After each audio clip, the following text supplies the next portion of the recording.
৩১ দফার জেনুইন বাস্তবায়ন যদি আমরা চাই তাহলে আমাদের রাজনৈতিক দলগুলোর ভিতরে সংস্কারের আলোচনা, উদ্যোগ, তর্কগুলো তুলতে হবে। বাংলাদেশের রাজনৈতিক দলগুলো চলে কিভাবে? রাজনৈতিক দলের সংস্কার একদিনে বা একবারে আসলে আদৌ হওয়া সম্ভব কিনা সেই যাত্রা আমাদের শুরু হয়েছে কি? প্রস্তাবনার সাথে একমত যে আসলে দলের ভিতরে যদি সংস্কার না হয় তাহলে এই যে বড় বড় লফটি আইডিয়ালস নিয়ে আমরা কথা বলছি সেগুলো আসলে রাষ্ট্রে ইমপ্লিমেন্ট করা সম্ভব হবে না।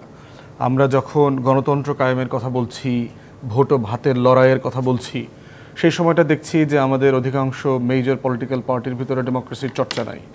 তো চর্চা না থাকলে আসলে সে ক্ষমতায় গিয়ে গণতন্ত্র কীভাবে কায়েম করবে? তার দলের ভিতরেই তো পলিটিক্যাল কমিটমেন্ট নাই যে আমি এখানে গণতন্ত্র চর্চা করব। এবং দেখেন, গণতন্ত্র চর্চার একটা বড় জায়গা হচ্ছে যে আপনি নেতা কিভাবে নির্বাচন করছেন আর দলের ভিতরে সমালোচনা কিভাবে অ্যালাউ করছেন। এই দুইটা মানদণ্ড দিয়ে আপনি জাজ করতে পারবেন সেই দলে আসলে গণতন্ত্র কতটুকু আছে অথবা নাই। এবি পার্টি আমরা যেটা করেছি যে আমাদের ন্যাশনাল এক্সিকিউটিভ কাউন্সিল যেটা আছে এনইসিতে আমাদের একটা রেজলিউশন পাস করেছি যে দলের মতামতের বিরুদ্ধে যে কোনো নেতা গোপনে দলের ফোরামে এবং বাইরে পাবলিকলি নিজের মত বলতে পারবে এবং দলীয় সিদ্ধান্তের সাথে দ্বিমত করতে পারবে। এটা আমাদের পলিটিক্যাল রেজলিউশন এবং এটা আমরা নিজেদের ভিতরে প্র্যাকটিস করছি। আমি অনেক পার্সোনাল মতামত দিই, আপনি জানেন যে আমি বিভিন্ন তর্ক বিতর্কের মুখোমুখি হই। সব কিছু কিন্তু দলের মতামত না, আমার মতামত। এরকম দলের চেয়ারম্যানও দেখবেন অনেক মতামত দিচ্ছেন যেগুলোর সাথে দল একমত না। তো এই জন্য আমরা বলার সময় কিন্তু এটা বলি যেটা আমার মতামত। তো সেই জায়গাতে আমরা বোধ করছি যে আমাদের ছোট্ট জায়গা থেকে আমরা এই কাজটা শুরু করেছি।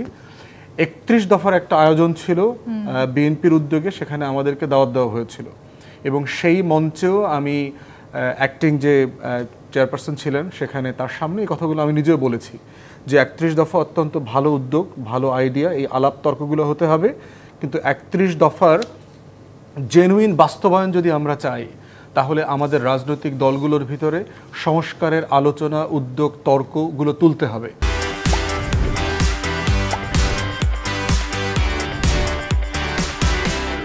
তা না হলে যেটা হবে যে এই রুমের ভিতরের মানুষগুলো যদি নিজেদের ভিতরে গণতন্ত্র, সমালোচনা, একজন আরেকজনকে সহনশীল এবং শ্রদ্ধার মাধ্যমে দ্বিমত করবার কালচারে অভ্যস্ত না হয়, দেশে ক্ষমতায় গেলে পরে তিনি ওই কালচারে দেশের মানুষের সাথে অভ্যস্ত থাকতে পারবেন না, তিনি মিছিল মিটিং হ্যান্ডেল করতে পারবেন না।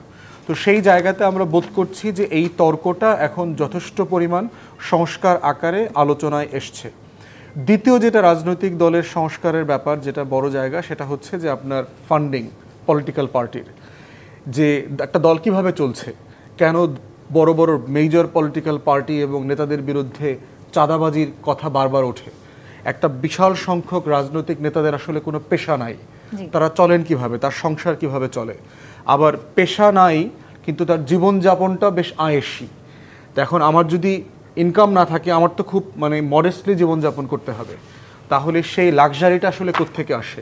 দলের কর্মসূচি বাস্তবায়নে কোটি কোটি টাকা খরচ হচ্ছে, টাকাটা কোত্থেকে আসে?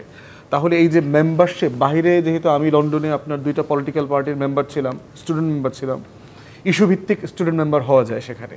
তো সেই জায়গাতে আমরা দেখেছি যে আপনি যেদিন মেম্বার হয়েছি সেই দিনই আমার ব্যাংক অ্যাকাউন্ট থেকে 2.5 পাউন্ড করে কেটে নিয়ে গেছে দল। তাহলে প্রথম দিনই দল আমাকে যে বক্তব্যটা বুঝিয়ে দিয়েছে যে এখানে আমাকে একটা মাসে চাঁদা দিয়ে এই দলটা করতে হবে। তাহলে প্রশ্ন হচ্ছে বাংলাদেশের রাজনৈতিক দলগুলো চলে কিভাবে? এত কোটি কোটি টাকা খরচ করতে হচ্ছে সেই দলগুলোতে। এই ফান্ডিং আর একটা বড় জায়গা। তাহলে মোটা দাগে হচ্ছে আমার দলের ভিতরে গণতন্ত্র আছে কিনা, নির্বাচন আছে কিনা। দ্বিতীয়ত হচ্ছে দলের ভিতরে বড় বড় নেতা এবং দলের পলিসি সমালোচনা করেও সেই দলে থেকে রাজনীতি করা যায় কিনা, আমার নমিনেশন আমি পাবো কিনা যদি আমি যোগ্য হই। তৃতীয়ত হচ্ছে দলের ফান্ডিং।